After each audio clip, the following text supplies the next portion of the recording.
आर के music director DJ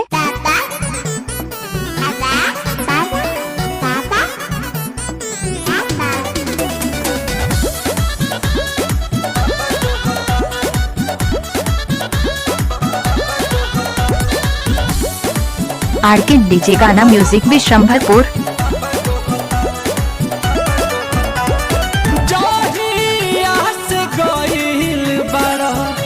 गोदी में खिला के जहिया से गइल बारा गोदी में खिला के लइका तोहर के पापा कहता हमरा सैया जी के चाचा कहता कि लइका तोहर के पापा कहता हमरा सैया जी के चाचा कहता।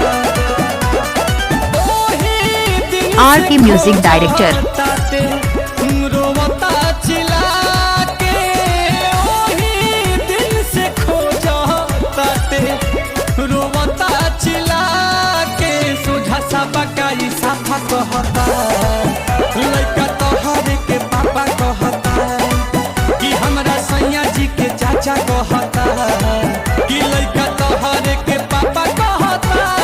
आर के डीजे गाना म्यूजिक विश्वंभरपुर।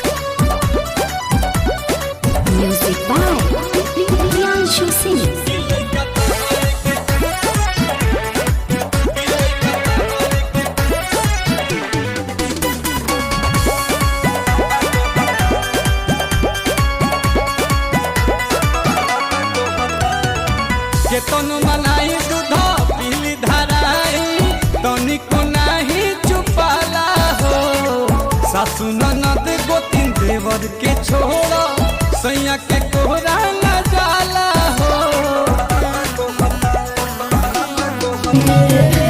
केतनो मनाई दूध पीली धराई तनिको नाही चुपाला हो सासु ननद गोतिन देवर के छोड़ा सैया के कोहरा न जाला भीतरे लगा के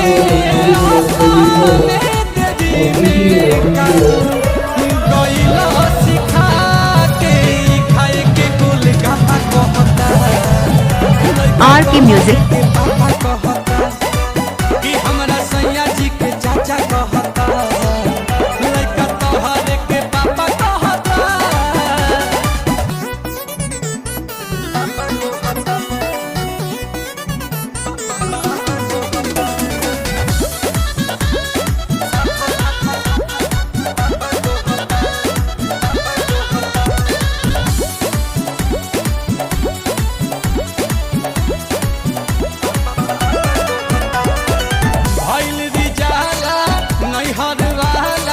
लागता कि भेद खोलवाई हो विपत के घड़ी गोविंद खड़ा ही कहरी लगे पिया से पिटवाई हो।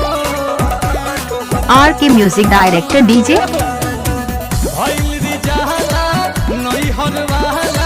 लागता भेद खोलवाई हो विपत के घड़ी रोशन खड़ा ही कहरी लगे पिया से पिटवाई हो।